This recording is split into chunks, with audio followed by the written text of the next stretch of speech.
NCERT pre medical aspirants की Bible. अगर इस वक्त नीट यूजी के लिए आप किसी भी कोचिंग से पढ़ रहे होंगे तो वहाँ के टीचर्स ने क्लियरली आपको इस किताब की इम्पोर्टेंस अच्छे से समझा दी होगी, बट मे बी ये ना बताया हो कि NCERT is one tricky piece of literature, और जितनी बार आप इस बुक को पढ़ेंगे उतनी बार आपको इसमें कुछ नया मिलेगा। Hi everyone, my name is Dhruv and I gave the NEET UG examination this year, for which I had prepared for the last 2 years starting in my class 11th. It was my first attempt at NEET, and after the fuzz over the entire paper leak matter got over, I was left with a score of 666. तो ये चीज़ मुझे बताने की ज़रूरत नहीं है कि NEET के लिए NCERT सबका आपसे इम्पोर्टेंट मटेरियल है और उसको सही तरीके से पढ़ना भी उतना ही इम्पोर्टेंट है। तो आज मैं इसी चीज़ की बात करूँगा कि नीट के लिए NCERT को सही तरीके से इफेक्टिवली कैसे पढ़ा जाए। तो नीट के तीनों सब्जेक्ट में सबसे ज़्यादा इम्पोर्टेंस हम बायो की NCERT को देते हैं, एंड बायो की NCERT को पढ़ने के लिए जो फर्स्ट थिंग मैं आपको रेकमेंड करूँगा वो ये है कि आपने जितनी भी इंपॉर्टेंट लाइन्स उसमें अंडरलाइन करी हैं, जो भी चीज़ आपको इंपॉर्टेंट लगती है उनके लिए आप अलग से एक नोट्स कॉपी बना कर रखें, जो आपके स्पेशल नोट्स कॉपी। इस कॉपी में आपके नीट के बायो के सभी चैप्टर्स के इंपॉर्टेंट पॉइंट्स एक जगह लिखे हुए होने चाहिए, जितने भी सिग्निफिकेंट पॉइंट्स हैं। और ऐसी कॉपी आपको तब मेनली काम आएगी जब आपको लास्ट मिनट रिविजन करना होगा या आपके पास रिविजन के लिए बहुत ज़्यादा टाइम बचा ना हो। इस कॉपी में आप ऐसे पॉइंट्स भी ऐड कर सकते हैं जो आपके प्रीवियस मॉक टेस्ट या क्वेश्चन पेपर में गलत हुए हों। जब मैंने इस मेथड को फॉलो करना स्टार्ट करा था तो इससे मेरे मार्क्स में काफ़ी ड्रामेटिक इम्प्रूवमेंट आना शुरू हो गया था। जो चीज़ें मैं पहले गलत करता था वो सारी मैं लिख के जाता था, और जितने भी इंपॉर्टेंट पॉइंट्स थे उनसे ज़रूर कभी ना कभी क्वेश्चन बनता था, और वो फिर जो सिली मिस्टेक्स मेरी भूल जाता था मैं, वो फिर मेरे से होना बंद हो गई थी। एंड 5 मई की सुबह तक मैंने हमेशा लास्ट रिविजन के लिए अपनी नोट्स कॉपी को ही यूज़ करा है। Another thing you must have noticed कि NCERT के टेक्स्ट के आसपास बहुत सारी फ्री स्पेस गिवन होती है। That free space in my opinion is the best place for making short notes of biology.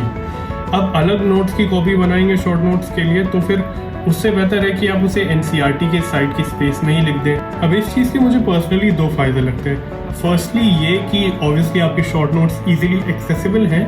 Secondly ये कि as NEET aspirants we tend to read the NCERT of biology again and again, और NCERT में बहुत सा miscellaneous part भी है, जैसे कि जो इंट्रोडक्टरी पार्ट होता है चैप्टर में, या फिर उसमें कुछ ऐसे क्वेश्चन भी गिवन होते हैं, हैव यू नोटिस दिस या हैव यू सीन दैट या discuss this with your classmates, जिसकी नीट में कोई रेलेवेंस नहीं होती। तो वो जब आप दूसरी या तीसरी बार NCERT को पढ़ते हैं तो आपकी शॉर्ट नोट्स आपका टाइम सेव करने में आपकी हेल्प करेंगे, ताकि आप जो फैक्ट्स हैं NCERT में आप डायरेक्टली उन्हें रिवाइज कर पाए, जो अननेसेसरी पार्ट है आपको उसे बार बार पढ़ना ना पड़े। Another important thing is that please do not skip the summary of any chapter. ऐसा कई बार देखा गया है कि NCERT की जो समरी होती है उसमें ऐसी लाइन या ऐसी इन्फॉर्मेशन गिवन होती है जो पूरे चैप्टर में आपको कहीं और नहीं मिलेगी, और उससे काफ़ी अच्छे क्वेश्चंस बनते हैं और आगे भी बनेंगे, और वो बच्चों के गलत भी होते हैं। मेरे खुद भी मॉक टेस्ट में बहुत गलत होते थे ऐसे। Same thing goes with all the diagrams and tables that are present in your biology NCERT. They are very good sources of forming questions and you should have a clear picture of them in your mind. ये तो बात हो गई bio की NCERT की। अब chemistry की NCERT की बात करते हैं। तो केमिस्ट्री और फिजिक्स की NCERT के साथ पहली बात तो ये है कि बच्चे बायो की NCERT तो शुरू से पढ़ते हैं जब से वो प्रिपरेशन स्टार्ट करते हैं, लेकिन केमिस्ट्री और फिजिक्स की NCERT को वो शुरू से इतनी जल्दी पढ़ना शुरू नहीं करते हैं, which I think is a mistake that you should not make. पहली बात तो ये कि आप NCERT बायो की हम यूजुअली चैप्टर जैसे जैसे चलता है हम उसके साथ पढ़ते हैं। फिजिक्स और केमिस्ट्री की NCERT में आपको ये अलग करना होता है कि जब आपका चैप्टर पूरा हो जाए क्लास में आपकी, तो आप उसके बाद उसकी NCERT पढ़िए, वो आपको फिर ज़्यादा अच्छे से समझ में आएगी। लेकिन प्लीज़ उन्हें भी बायो की NCERT के साथ साथ शुरू से पढ़ते रहिए।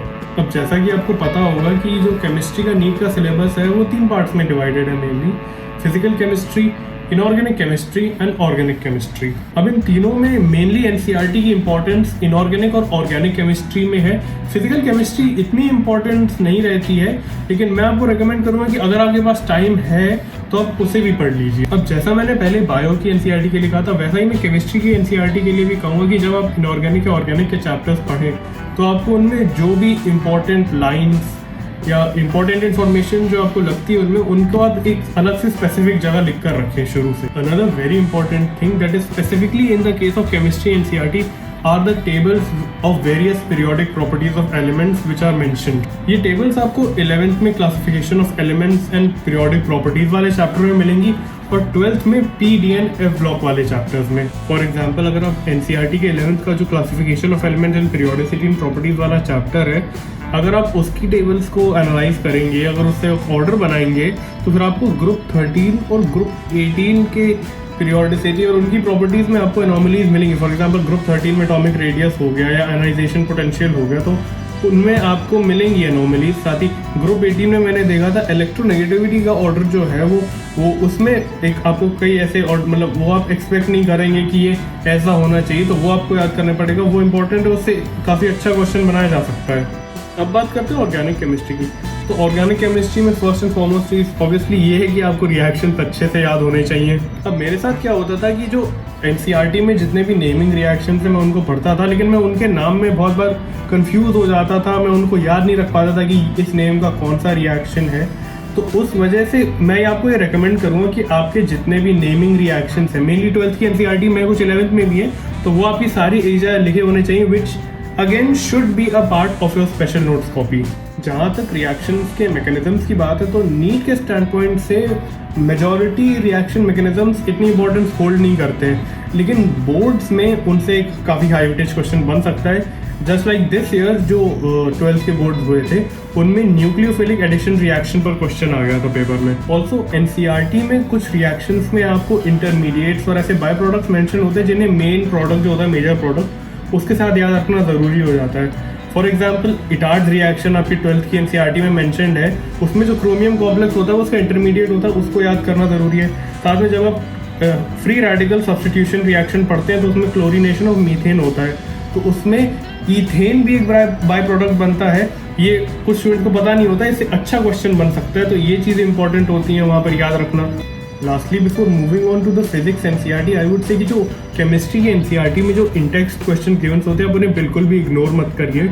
अब जैसे अगर इनऑर्गेनिक या ऑर्गेनिक में प्रेजेंट होंगे तो उनसे काफ़ी अच्छे स्टेटमेंट बेस्ड क्वेश्चन बनाए जा सकते हैं, रीजनिंग पर बेस्ड उनमें क्वेश्चन होते हैं, उसके रीजन होते हैं। फिजिकल केमिस्ट्री में उनके एज न्यूमेरिकल्स वो गिवन होते हैं, तो उनसे रिलेटेड क्वेश्चंस पेपर में आ जाते हैं, या कभी कभी एग्जैक्टली वही सेम क्वेश्चंस आ जाते हैं। तो अगर आप उन्हें करे रहेंगे तो हो सकता है आपको उनका आंसर याद रह जाए, तो आपका पेपर में उस वजह से टाइम बच जाता है। Lastly let's talk about the physics NCERT.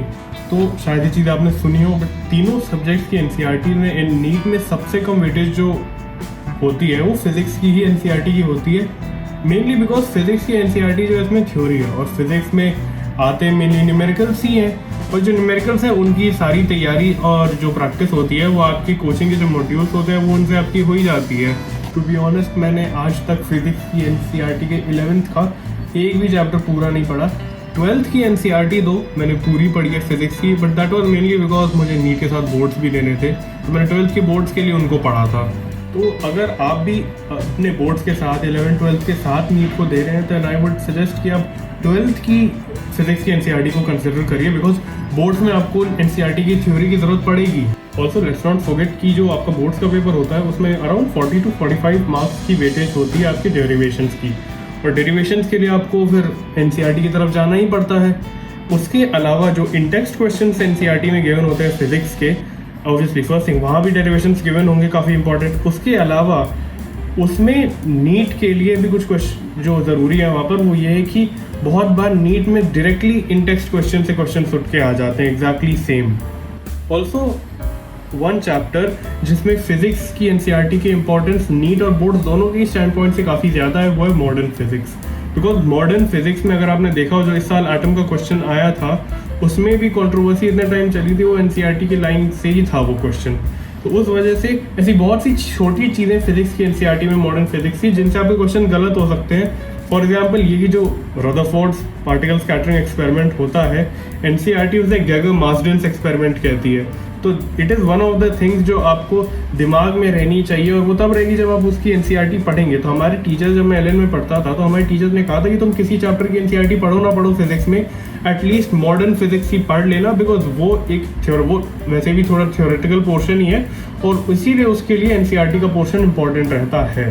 Okay guys, so I think that was it. Last thing before living I would से इज दैट अगर आपको मिल रही है नई एनसीईआरटी तो आप प्लीज़ उसी से पढ़िए, ओल्ड एनसीईआरटी से मत पढ़िए, बिकॉज आपने देखा है अभी सुप्रीम कोर्ट में जो केस चला है, नई एनसीईआरटी को ओल्ड एनसीईआरटी के ऊपर प्रेफरेंस दी गई उस क्वेश्चन में। तो आई थिंक आपको नई एनसीईआरटी से ही पढ़ना चाहिए, वो ओल्ड एनसीईआरटी से सुपीरियर ही मानी जाएगी। And so I think that was it. That being said, thank you for watching. If you like the video, then please share it and subscribe to the channel, and please tell me in the comments what you want to see in the future. Till then, I am signing off.